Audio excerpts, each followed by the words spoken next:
एक समय की बात है, एक जंगल में टोनी चिड़िया रहती थी जो कि बहुत ही आलसी थी। टोनी चिड़िया इतनी आलसी थी कि उसने अपना घोंसला भी नहीं बनाया था। वे किसी तरह पेड़ों पे सो जाती और दिन को भी ज्यादातर सोई ही रहती थी। वे भोजन के लिए भी बहुत कम जाया करती थी। जंगल के भी पक्षी उससे ज्यादा परेशान हो चुके थे। टोनी चिड़िया गर्भवती थी, वे अंडे देने वाली थी और उसके पास तो एक घोंसला भी नहीं था जिसमें वे अपने अंडे दे सके। अब मैं क्या करूं? मेरे पास तो एक घोंसला भी नहीं है। मैं कभी भी अंडे दे सकती हूँ। मैं इन अंडों को कहाँ दूंगी? इस तरह मेरे अंडे बर्बाद हो जाएंगे। मैं अपने अंडों को कुछ नहीं होने दे सकती। मुझे किसी से मदद लेनी चाहिए। ऐसा कहकर टोनी चिड़िया जंगल के पक्षियों के पास मदद के लिए चली जाती है। लूजी कबूतर, तुम तो जानती हो कि मेरे पास एक भी घोंसला नहीं है और मैं अंडे देने वाली हूँ। क्या तुम मुझे अपने घोंसले में जगह दे सकती हो? नहीं नहीं टोनी चिड़िया, मैं तुम्हारी मदद बिल्कुल नहीं कर सकती क्योंकि मैंने भी तो अंडे दिए हैं और मेरे घोंसले में बिल्कुल भी जगह नहीं है। लूजी कबूतर की बातें सुनकर टोनी चिड़िया बहुत ज्यादा उदास हो जाती है। फिर वे हरी तोती के पास जाती है और मदद मांगती है, लेकिन कोई भी पक्षी उसकी मदद ही नहीं करता। टुनटुनी चिड़िया एक पेड़ पर बैठकर बहुत ज्यादा चिंतित हो जाती है कि अब वे क्या करेगी। अब मैं क्या करूं? अपने बच्चों की जान कैसे बचाऊं? अगर मेरे पास घोंसला नहीं हुआ तो ये अंडे टूट जाएंगे। इनसे बच्चे भी बाहर नहीं आ पाएंगे। फिर टोनी चिड़िया की नज़र एक पेड़ पे पड़ती है जहाँ घोंसला था, लेकिन उसमें कोई भी पक्षी नहीं था। अरे, लगता है कि मेरी समस्याओं का समाधान निकल चुका है। ये घोंसला खाली लग रहा है। थोड़ा देर इंतजार करती हूँ। अगर कोई पक्षी नहीं आया तो मैं इसी घोंसले में अंडे दे दूंगी। फिर टोनी चिड़िया कई घंटों तक इंतजार करती है, लेकिन उस घोंसले में कोई भी पक्षी नहीं आता। टोनी चिड़िया बहुत खुश होती है और उसी घोंसले में अपने अंडे दे देती है। टोनी चिड़िया पूरी मेहनत से अपने अंडों की हिफाजत कर रही थी।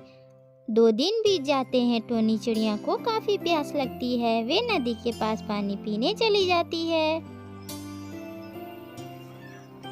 अब थोड़ा अच्छा लगा। बहुत जोर से प्यास लगी थी। अब मुझे अपने अंडों के पास जाना चाहिए। टोनी चिड़िया नदी से पानी पीकर वापस लौटती है तो दूर ही से वे देखती है कि उसके अंडों के पास गौरी कौवी बैठी हुई है। टोनी चिड़िया काफी डर जाती है। उसे अपने अंडों की बहुत चिंता होने लगती है। वे अपने अंडों के पास जाती है और गौरी कौवी से कहती है, अरे गौरी कौवी, ये अंडे मेरे हैं। तुम मेरे अंडों के पास क्या कर रही हो? अरे टोनी चिड़िया, तुम्हारा दिमाग तो नहीं खराब हो गया? ये घोंसला मेरा है तो अंडा भी मेरा ही होगा ना। तुम जाओ यहाँ से। ये तुम कैसी बातें कर रही हो गौरी कौवी? ये अंडे मेरे हैं। 2 दिन पहले ही मैंने इन घोंसले में दिए थे। मैं नहीं मानती इस बात को। तुम झूठ बोल रही हो। तुम्हारे पास क्या सबूत है कि ये अंडे तुमने दिए हैं? ये सब मेरी आलस की वजह से हुआ है गौरी कौवी। मैंने अपना घोंसला नहीं बनाया और जंगल के पक्षियों से मदद मांगी, लेकिन किसी ने मेरी मदद नहीं की। इसलिए मैंने खाली घोंसला देखा और यहाँ अंडे दे दिए। कृपया करके तुम मेरे साथ अन्याय ना करो। मेरे बच्चों को मुझसे मत छीनो। चली जाओ टोनी चिड़िया, वरना मेरा दिमाग खराब हुआ तो तुम्हारे लिए अच्छा नहीं होगा। ये अंडे मेरे हैं और ये घोंसले भी। मैं ये तुम्हें नहीं दे सकती। टोनी चिड़िया मजबूर थी। वे गौरी कौवी से नहीं लड़ सकती थी, इसलिए उदास होकर वहाँ से चली जाती है। अब उसे अपने आलस पे बहुत पछतावा होता है। काश काश मैंने आलस नहीं किया होता और अपने घोंसले बनाया होता तो आज मेरे बच्चे खतरे में नहीं होते, मुझसे दूर नहीं जाते। जंगल के सभी पक्षी बहुत खुश थे। टुनटुनी चिड़िया अपने बेटे को रेस की तैयारी करवा रही थी। वहीं कंपटीशन में कालू कौवा भी अपने बेटे को तैयारी करवा रहा था। सभी पक्षी अपने अपने बच्चों को पूरी तैयारी करवा रहे थे। माँ देखना, इस रेस में मैं ही जीतूंगा, क्योंकि इस जंगल में मुझसे तेज कोई नहीं उड़ता। मैं कल ही मिट्ठू की अमरूद चुरा कर भाग रहा था और मुझे कोई नहीं पकड़ पाया। हाँ हाँ बेटे, मुझे तुम पे पूरा भरोसा है, तुम ही जीतोगे। आखिर बेटा किसका है? पिंटू बेटा, तुम कल अपने चाचा जी के घर चले जाना और वहाँ से रेस जीतने की पूरी तैयारी करना। तुम्हारे चाचा जी जंगल में सबसे अच्छा उड़ते हैं, उनसे तेज कोई उड़ ही नहीं सकता। हाँ माँ, मैं कल सुबह उठते ही वहाँ चला जाऊंगा और चाचा जी से अपनी रेस जीतने की पूरी तैयारी करूंगा। सुबह होते ही चिंटू चिड़ा अपने चाचा जी के घर रेस जीतने की तैयारी करने चला जाता है। जंगल के सभी पक्षी अपने अपने बच्चों को रेस जिताने की तैयारी में लगे हुए थे। अरे राजू कौवा, सभी पक्षी अपने अपने रेस की तैयारी कर रहे हैं और तुम अभी तक सो रहे हो। उठो और रेस की तैयारी करो। अरे पापा, वे सब तो सुस्त हैं, आलस हैं, उन्हें तो अच्छे से उड़ना नहीं आता। लेकिन मैं जंगल में सबसे तेज उड़ता हूँ, मुझे किसी तैयारी की कोई जरूरत नहीं। मैं तो वैसे भी जीतने वाला हूँ इस रेस को। हाँ हाँ कालू जी, मेरा बेटा बिल्कुल ठीक कह रहा है, उससे तेज इस जंगल में कोई नहीं उड़ सकता। मेरा बेटा कहीं भी सबसे तेज उड़ता है और इस कंपटीशन को भी मेरा बेटा ही जीतेगा। अरे बेटा, तुम आ गए। तो तुम्हारे रेस कंपटीशन में सबसे तेज कौन उड़ता है? कौन जीतने वाला है इस कंपटीशन को? मैं जीतूंगा चाचा जी, मुझसे तेज कोई नहीं उड़ेगा, इसीलिए तो मैं आपके पास तैयारी करने के लिए आया हूँ। क्योंकि मुझसे तेज कोई उड़ ही नहीं सकेगा, मैं ही इस कंपटीशन को जीतूंगा चाचा जी, मुझे पूरा भरोसा है खुद पे। अरे वाह बेटा, ये तो बहुत अच्छी बात है। खुद पे विश्वास करना ही बहुत बड़ी बात है। और मैं तुम्हें मुकम्मल तैयारी करवाऊंगा, जिससे इस रेस को तुम ही जीतोगे। अच्छी तरह रेस की तैयारी कर पिंटू चिड़ा अपने घर वापस लौट आता है। अगले दिन सुबह होते ही सभी पक्षी रेस के लिए इकट्ठे हो जाते हैं। देखना कालू जी, मेरा बेटा ही जीतेगा, इस रेस को वही जीतेगा। सभी पक्षी अपनी अपनी जगह पे खड़े थे। तो बच्चों, जैसे ही मैं 3 तक गिनूंगा, तुम सब उड़ना शुरू कर देना। और हमारे जंगल में जो सबसे विशाल आम का पेड़ है, वहीं पे ये रेस खत्म होगा। फिर मिट्ठू तोता 3 तक गिनता है और सभी पक्षी रेस के लिए उड़ना शुरू कर देते हैं। कालू कौवे का बेटा राजू कौवा तो सबसे आगे उड़ रहा था, लेकिन उससे खुद पे बहुत ज्यादा घमंड था। उसे लग रहा था कि उससे कोई पकड़ नहीं पाएगा, इसलिए वे एक पेड़ पे रुक के आराम करने लगता है। पिंटू चिड़ा भी काफी तेज दौड़ रहा था। देखते ही देखते वे राजू कौवे को अपने से पीछे कर देता है और वे सबसे आगे निकल जाता है। राजू कौवा को पेड़ पे बैठे बैठे नींद आ जाता है और उसे पता ही नहीं चलता कि वे रेस में सबसे पीछे हो गया है। इस तरह पूरी मेहनत और ईमानदारी के साथ टुन्नू चिड़ा इस रेस को जीत जाता है। वे जंगल के बड़े आम के पेड़ के पास सबसे पहले पहुंचता है और पिंटू चिड़ा रेस को जीत जाता है। पूरे जंगल बर्फ से ढका हुआ था। सभी पक्षी ठंड से बेहाल थे। उन्हें तो खाने को भोजन का दाना भी नहीं मिल रहा था।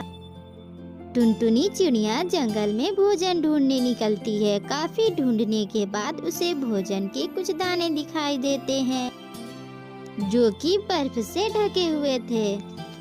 टुनटुनी चिड़िया काफी प्रयास करती है दानों को निकालने का। काफी देर मेहनत करने के बाद उसे वे दाने मिल जाते हैं। वे उस दाने को लेकर अपने घर आती है। पिंकी बेटा, देखो आज मैं तुम्हारे लिए भोजन लाई हूँ। बहुत मुश्किलों से ये भोजन के दाने मिले हैं, इसे खा लो, तुम्हें बहुत भूख लगी होगी। और कुछ दाने कल के लिए बचा कर रख लेना। मैं तो भूख बर्दाश्त कर सकती हूँ, लेकिन तुम अभी छोटी हो, तुमसे नहीं होगा। नहीं नहीं माँ, मैं अकेले कैसे भोजन को खा सकती हूँ? आप इतने ठंड में भोजन ढूंढने गई, आपके पर तो काम भी नहीं कर रहे होंगे, ठंड से ठिठुर रहे होंगे, आपसे तो उड़ा भी नहीं जा रहा होगा। हम दोनों साथ मिलकर भोजन खाएंगे। ठीक है बेटा, मैं पहले कुछ लकड़ियों का इंतजाम करती हूँ, उसके बाद हम बैठकर भोजन खाएंगे। टुनटुनी चिड़िया लकड़ियाँ ढूंढने चली जाती है और इधर रानी कौवी टुनटुनी चिड़िया के घर में घुस आती है और पिंकी चिड़िया से भोजन छीन कर ले जाने लगती है। अरे छोटी चिड़िया, अब ये भोजन मैं ले जाऊंगी, तुम इसे खाकर भी क्या करोगी? तुम्हारा वजन थोड़ी ही बढ़ेगा, छोटी हो छोटी ही रहोगी। मेरा बेटा भूखा है और मैं उसे ये भोजन खिलाऊंगी। ये तो गलत है रानी आंटी, ये भोजन मेरी माँ ने ठंड में ढूंढ कर लाया है और अभी तक वो भूखी है। आप ये दाने कैसे ले जा सकते हैं हमसे छीन कर? मैं तो ले जाऊंगी और अपने बेटे को खिलाऊंगी। ऐसा बोलकर रानी कौवी उस दाने को ले जाती है और अपने बेटे को दे देती है। ये लो बेटा, भोजन खा लो, तुम्हें बहुत भूख लगी होगी। इधर टुनटुनी चिड़िया कुछ लकड़ियाँ लेकर अपने घर पहुँचती है और अपनी बेटी को रोता देख बहुत घबरा जाती है। क्या हुआ मेरी बच्ची, तुम क्यों रो रही हो और तुम्हारा भोजन कहाँ है? माँ, उस गंदी आंटी ने मुझसे भोजन छीन कर ले गई और मुझे डांटा भी। रो मत बेटा, मैं अभी जाकर रानी कौवी से बात करती हूँ, वो ऐसा कैसे कर सकती है? रानी कौवी, तुम्हें जरा भी शर्म नहीं आई? एक छोटी बच्ची से तुम भोजन छीन कर ले आई और अपने बेटे को खिला रही हो। यही सब तुम अपने बेटे को भी सिखाओगी? ये तुमने बहुत गलत किया रानी कौवी, तुम्हें शर्म आनी चाहिए। तुम्हें अपने से मेहनत करने में अच्छा नहीं लगता, दूसरों का भोजन चुराने में कितना अच्छा लगता है। आइंदा से तुमने अगर मेरे बच्चे के साथ बदतमीजी की और मेरे घर आकर कभी कोई सामान चुराया तो अंजाम अच्छा नहीं होगा। इतना कहकर टुनटुनी चिड़िया वहाँ से चली जाती है। रानी कौवी को टुनटुनी चिड़िया की बातें बहुत बुरी लगती है। वे कालू कौवे से कहती है, सुनो कालू जी, इस टुनटुनी चिड़िया का तो कुछ न कुछ करना ही होगा। इसे अपने आप पे बहुत घमंड है। एक तो मेरे घर आई और ऊपर से मुझे 4 बातें सुनाकर चली गई। ठीक है रानी कौवी, तुम चिंता मत करो, मैं अपने साथियों के साथ जाकर उस चिड़िया से अपना बदला जरूर लूंगा। अगले दिन सुबह फिर टुनटुनी चिड़िया भोजन लाने चली जाती है। टुनटुनी चिड़िया के साथ उसकी बेटी भी चली जाती है। इस तरह घर पे कोई भी नहीं था। कालू कौवे को अपने काम को अंजाम देने का समय मिल जाता है। अरे दोस्तों, हमें तो बहुत अच्छा मौका मिल गया। घर पे तो ना चिड़िया है ना उसकी बेटी। चलो हम अपने काम को जल्द अंजाम देते हैं, वरना कोई देख लेगा तो परेशानी खड़ी हो जाएगी। ऐसा कहकर कालू कौवा टुनटुनी चिड़िया के घर में आग लगा देता है और टुनटुनी चिड़िया का सारा घर जलकर राख हो जाता है। जब टुनटुनी चिड़िया वापस आती है तो अपना घर जला देख बहुत परेशान हो जाती है। हमारे घर को क्या हो गया? कैसे जल गया हमारा घर? अब हम कहाँ जाएंगे? मेरी छोटी बच्ची इस ठंडे को कैसे सहेगी? मेरे पास तो और कोई सहारा नहीं, कहीं छुपने का कोई जगह नहीं है। टुनटुनी चिड़िया रोई जा रही थी। उसे कुछ समझ नहीं आ रहा था कि आगे वे क्या करेगी।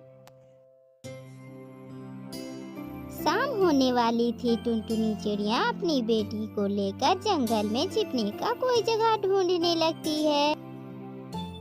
टुनटुनी चिड़िया को ठंड में छिपने का कोई जगह नहीं मिलता। वे केले के पत्ते लाती है और उससे अपने रहने के लिए एक छोटा सा घर बनाती है और उसी में किसी तरह अपनी बेटी के साथ रात गुजारती है। अरे माँ, ये तो केले का घर बहुत अच्छा है। हमें तो बिल्कुल भी ठंड नहीं लगा। रात कैसे कटा पता भी नहीं चला।